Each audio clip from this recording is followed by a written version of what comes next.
Hello and thank you for watching this video from us here at Cookdown, who are going to talk about Connection Center for ServiceNow, and we're going to focus on its capabilities to automate incident creation from SCOM alerts. So let's have a look firstly at what Connection Center is. Essentially, Connection Center is a suite of products that will make your life much easier in connecting from SCOM to other places, from ITSM tools such as ServiceNow and Sharewell, in which you can raise incidents and tasks from your SCOM alerts and do things like populate the CMDB as well. You can also do things like allow change requests to schedule maintenance mode in SCOM, which is really quite a powerful feature. We also have messaging platforms such as Slack and Teams to allow the people who are consuming your SCOM alerts to stay in the platform they're most kind of comfortable with, rather than jump to another place to consume their SCOM alerts. And finally, you can connect to about anywhere with webhooks and push alerts to wherever you want in that method. And the really important thing to say in all of this is no code is required. Everything is UI driven, which is a really important point.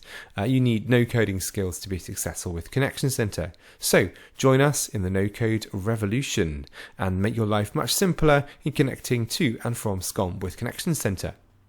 Alright, let's dig in, having a look at ServiceNow specifically. So to start with, these are all the sort of capabilities at a really high level of SCOM, and in terms of things you can push into and pull out of SCOM, from sort of SCOM alerts through to its objects that go into its class hierarchy. And then we have sort of ServiceNow. So for the ServiceNow platform, alerts and maintenance, the top two ticks here, are sold as one product as part of Connection Center.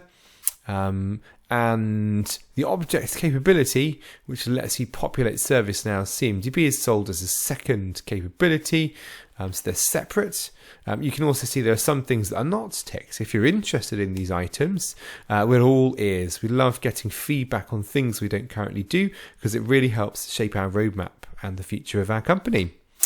It's worth just quickly noting what we do for other platforms as well. ServiceNow has the richest set of capabilities.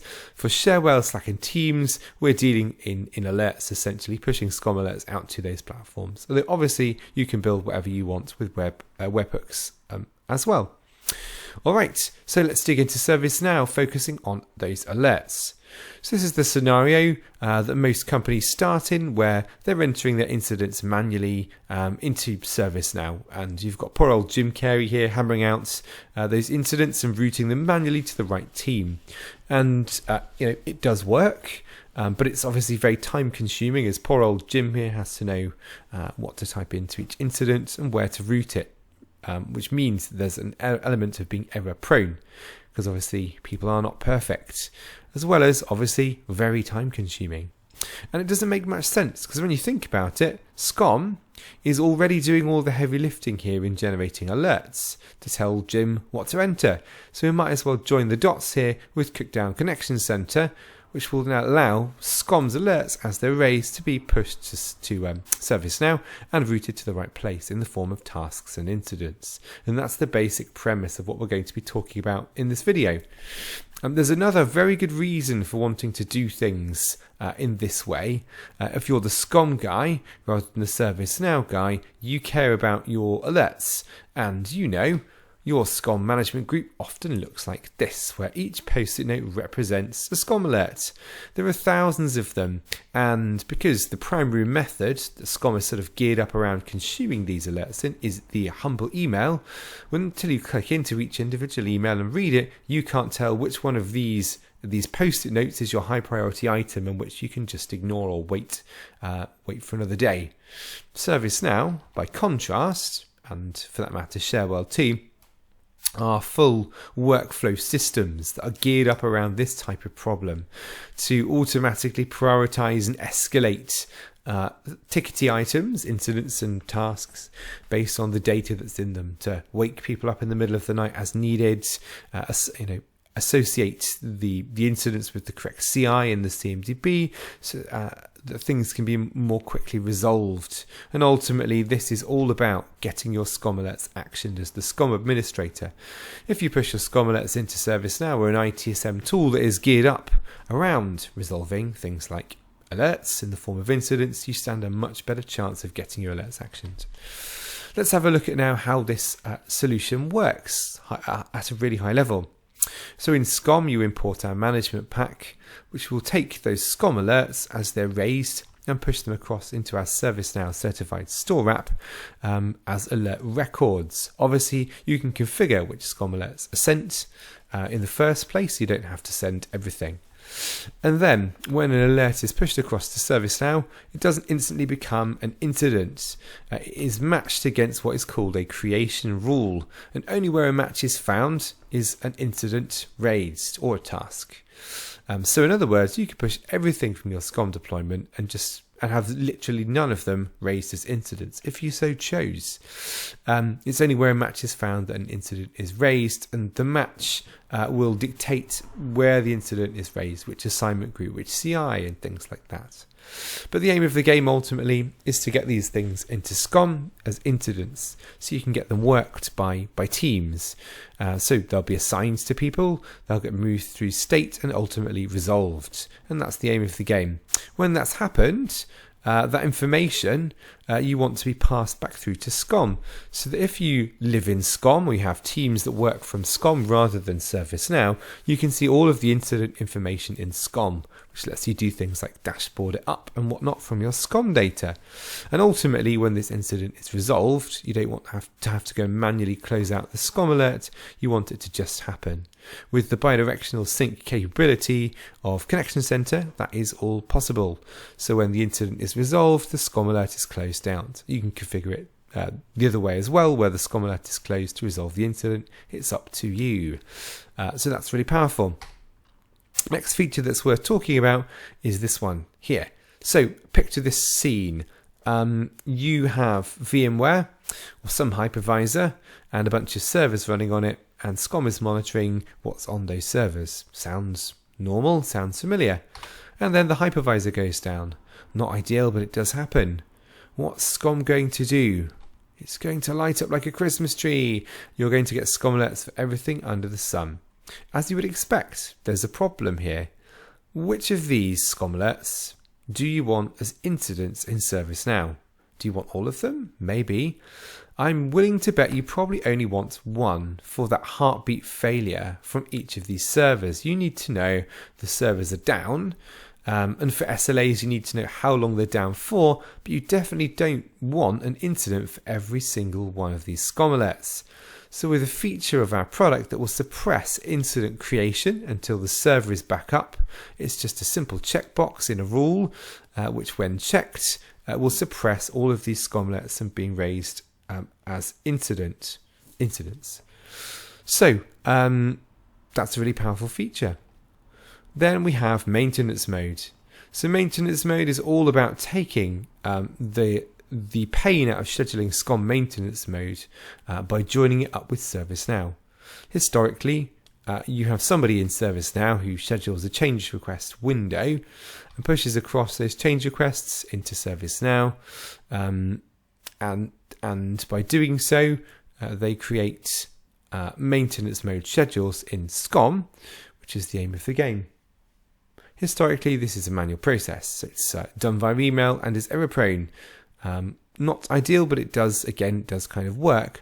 What would be more sensible is to remove the manual stuff and just automate the process of scheduling maintenance mode from your change requests directly, which means the SCOM guy doesn't have to do anything at all. It's all automatic. So from SCOM, we can create maintenance mode schedules. They can be cancelled from within ServiceNow. So from within ServiceNow, you can create maintenance mode schedules. You can cancel those same schedules and update them as things change to automate away that pain. Really, really powerful piece of functionality. Prevents a lot of extra work and again removes some more of the manual error stuff. So final thing to talk about before we go into a demo is the ability to reset monitors and roll up monitors. So obviously we know here at Cookdown that not all alerts were created equal. Some come from rules, some come from monitors. The ones that come from rules, you can just close when resolved, obviously. And we do that with our integration, when the incident is resolved, we close off the alert. But where those alerts have come from a monitor, you need to reset the monitor. And that works fine in the case where it's a straightforward monitor. Where your monitor is part of a roll-up monitor, you also need to reset the roll-up monitor. So in this case, we have a SCOM alert. So in this case, we have a SCOM alert that raises an incident. The incident is resolved, and we want to close out the SCOM alerts.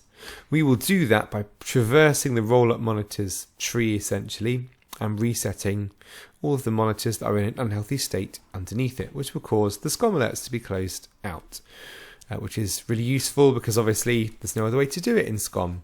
So we understand, because we are SCOM experts, intricacies of SCOM like this. Alright, enough slides, let's see it in action. So here we are in the Connection Center UI, which is in the SCOM console obviously. This is from our management pack, which you import into SCOM. And you'll see in the UI and the nav bar, there are a few bits and pieces here you can configure separately. So the first thing, which is what we're looking at right now, is where you would configure outbound notifications. This is how you would go about pushing SCOM alerts to somewhere, in this case ServiceNow. I've configured a bunch of different destinations, including others, ServiceNow and others, ServiceNow, Sharewell, Slack and Teams. And just to show you how you would go about setting one of these up, I'm going to modify my existing one. So in here you provide it with a name, where your ServiceNow instance is. If you use a proxy, you can check this and put in a proxy URL. I do not have one. You specify which profile contains your runners account. This is all entered into SCOM using the standard runners accounts and profiles stuff. And whether you want this connection to be enabled or not. Under the covers, we use a cooked down resource pool, the SCOM resource pool, that will obviously leverage SCOM's HA functionality and will by default contain all of the management servers in your management group, none of the agents. HA out of the box, essentially. If your SCOM management group is HA, then you decide where you want to push SCOM alerts within ServiceNow. You have two choices here. You can either push them into our ServiceNow certified store app or into ServiceNow's event management module. Obviously, ServiceNow event management module is an extra thing from ServiceNow that they do charge for, but it is not required for our integration. You could simply download our free ServiceNow certified store app to push SCOM alerts there. That's what I'm going to pick. Then you have a criteria picker that lets you pick, whatever you like. This will let you choose which SCOM alerts you're going to push in the first place. This is SCOM's standard subscription criteria picker that you'll be used to from notifications and subscriptions, so you'll know how much granularity this has. It's plenty. Then you choose where you want your configuration to be stored. It's stored inside a management pack, and by default we create one for you, or you could choose one if you'd rather. And of course you can export the configuration to XML if you're under some kind of change control, so it lets you import then that configuration by some other means. You're then shown a summary of what you're going to do, and you would then hit finish to create your connection. When your connection is created, we also create a monitor alongside it, and that's what we're exposing here, the state of. So when you first create it, it goes into the warning state while we're running tests to make sure we can get into our ServiceNow store app and access all the right tables, which checks connectivity and permissions as well. Only when it's connected do you get a tick. And obviously if things do not stay green, if things deteriorate, it's a monitor ultimately, so you'll be told about it. And you can just go to view alerts over here to see the alerts relating to why it's not green. So that's cool. So that's the first thing to show you. Then you'll need to go to inbound notifications. This is where, if you would like, you can configure whether you want information to come back into SCOM from ServiceNow on the incidents that are raised. Also really important for the ability to close off SCOM alerts and reset monitors. So I'm going to modify my connection here to ServiceNow to show you how this works. So again, you put in your ServiceNow URL, you have the proxy option, you pick which profile contains your runners accounts and enable it. You specify how frequently SCOM should poll for updates effectively from ServiceNow. Everything is initiated from SCOM. There's no pushing from ServiceNow, which is really, really important. And then at the bottom we have update alert action. So under here, you can choose from a few options. This is essentially what is happening when the ServiceNow incident is resolved. And you can customize that state, the state that triggers this behavior in ServiceNow. Do you want to update the alert or not? One option is no, when the incident closes, I don't want to do anything with the alert. But you can also choose to close off the alerts, and if they come from monitors, to reset them, and whether it's a sort of dependency monitor, to reset all monitors. So I'm going to pick reset all monitors. And then again, you're asked for where you want your configuration to live, which management pack. I've picked the default here. You're shown a summary and you'd hit finish. Obviously I've got this set up already. And again, there's my monitor, so you can see what's going on, whether we're connected or not. The final thing to show you in the configuration here in SCOM is maintenance mode requests. So you need to create a connection to allow inbound maintenance mode requests from your ServiceNow instance, and what exact permissions does this connection have. So you go create connection. Again, all of this page is the same. ServiceNow details in here, along with profile information and proxy information. Specify how frequently SCOM should check for maintenance mode schedules, and whether you want this connection to have the ability to cancel maintenance mode or simply to create maintenance mode schedules, and whether you want the connection to have the ability to update maintenance mode windows. Again, pick where your config should be stored, and there's your summary screen.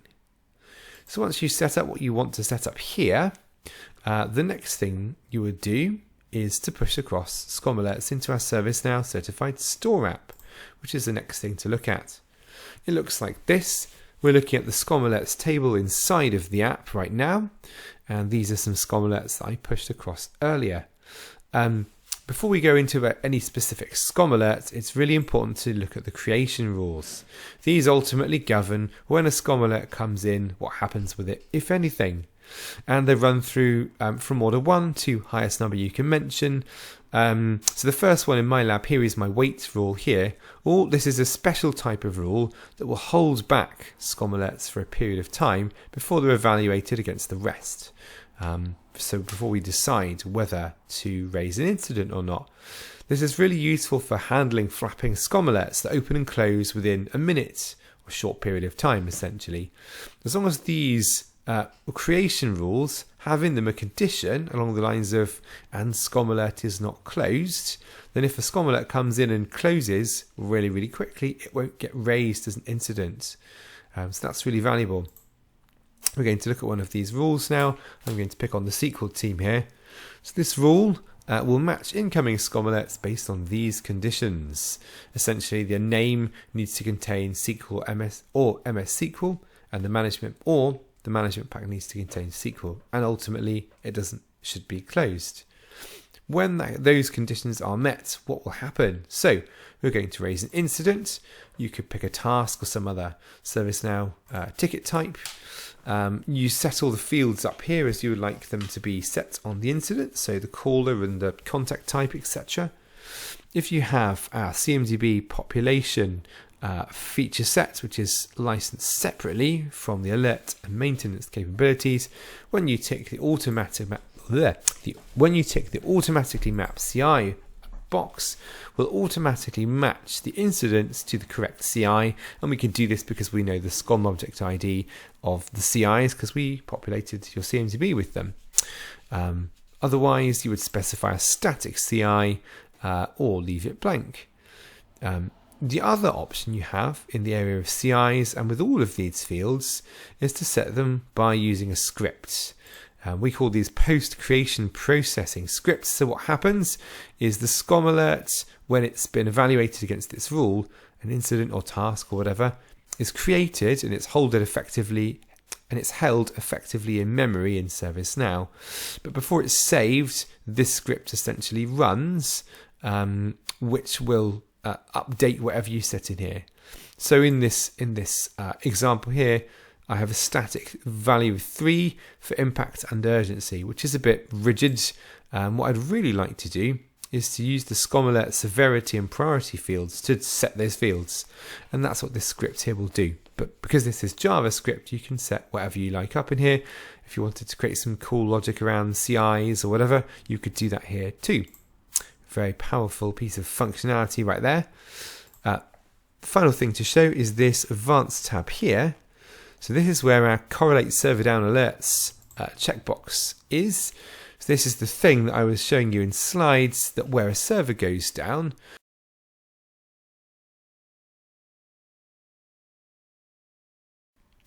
you can also specify here, when a SCOM alert closes, what do you want to happen to the incident? The default is nothing.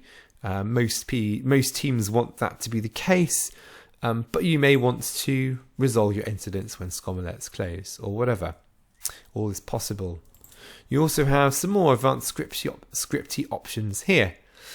By default, with bidirectional sync ticked, in SCOM we'll use custom fields 1 through 4, the ticket ID field as well, and the owner field to pull through, there it is, to pull through data from the incidents back into SCOM.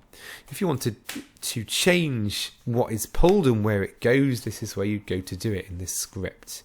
Again, it's a script, so if there's any other information you want to update on the SCOM alerts based on incidents, this is where you go to set up that logic. Again, it's a JavaScript, which is ServiceNow's sort of native way of doing these things. And finally, we have this bottom one, advanced incident/task updates. So this is what we used to use for setting the ServiceNow incidents to resolve when the SCOM alert is closed and sticking a work note on them. But now, when this option is unchecked, you have this as a drop down. So I don't know what use cases you may have for this these days, but it's here. So if you want to make changes in that direction, changes to the incident based on what the SCOM alert does, you can do so here. I'm sure there'll be something that comes out of the woodwork I haven't thought of, some custom business process or whatever. So there we are. And these are basically the creation rules. So you build these up to do whatever you wanted with the incoming SCOM alerts. One more to quickly show you is the classic disk spaces low one. In this case, you don't want an incident because disk spaces low under ITIL isn't truly an incident. It's a task to clean up your disks, to free up some space so they don't completely fill up, which would then be an incident. So in this case, we're going to raise a service task. Good example of how that's used. Ultimately, the aim of the game is to raise incidents from these incoming SCOM alerts, and that's what we've done here. So let's pick on, I don't know, one of these guys. This SCOM alert's here. So you can see the sorts of things that you'll get from each SCOM alert. So you've got all the kind of obvious properties of each SCOM alert here. We also have the information on the monitoring object, so the thing that raised the alert, along with its parent tree, what's in its hierarchy. And on the monitoring tab, we can also see information on the management pack and workflow and management group that resulted in this SCOM alert's existence. And all of these properties can be used in creation rules. And finally, here you can see which rule was hit that resulted in an incident being raised or not. In this case, my generic infrastructure rule was hit, and my incident was this one. Let's have a look at it. Here we go. This is my incident. So all the fields are set based on what I would expect. It has an assignment group set. A CI is set here. We also have a ServiceNow CMDB populated, so I'm expecting this will be a Windows server. It was going to be a Windows server or an AD domain controller from the brief gist of the alert. So there you go. That's what you can expect to see. The next thing to show you is back in SCOM. So we talked about bidirectional sync here. I want to show you an example of where we've got bidirectional sync set up. So here, this SCOM alert was sent up into ServiceNow. It was raised as an incident. The incident ID, who it's assigned to, its state, the business service, and assignment group are all here. And CI itself, individual CI, in these custom fields. So that's really, really useful. Obviously, we'll also close off SCOM alerts when incidents are resolved. That's really worth knowing. The other thing that's worth seeing here is if we have a look at this one here. So from this single machine, guest02, these 2 SCOM alerts have been pushed up. Clearly the thing's switched off. The first one of these to come in would have been raised as an incident, and the second one would have been correlated to that same incident. They both have the same incident ID for 2 separate SCOM alerts, and that's because we know this server is down, so to not raise the second one. And this would work regardless of how many alerts you're sending across in this case. So there we go, really useful to know how that will work and look. Back in ServiceNow, next thing we're going to do is look at maintenance mode scheduling. So now we're going to put a machine in maintenance mode, and to do that we create a maintenance mode entry here in ServiceNow. We go new. This is where we pick our computer or computers to put into maintenance mode. I'm going to pick Infra SS01, and I'm going to put a comment in here, patching or something. If you want this to happen immediately, which I do, just pick a time that's in the past. So let's say this happened, started an hour ago for the sake of this demo, and it's going to be taken out of maintenance mode tomorrow at 10:13 tomorrow morning. You can relate this maintenance mode entry with a change request or task. Pick a change request just to illustrate the point. Specify who requested it. Good old Abe Lincoln did, and this is a planned maintenance mode window.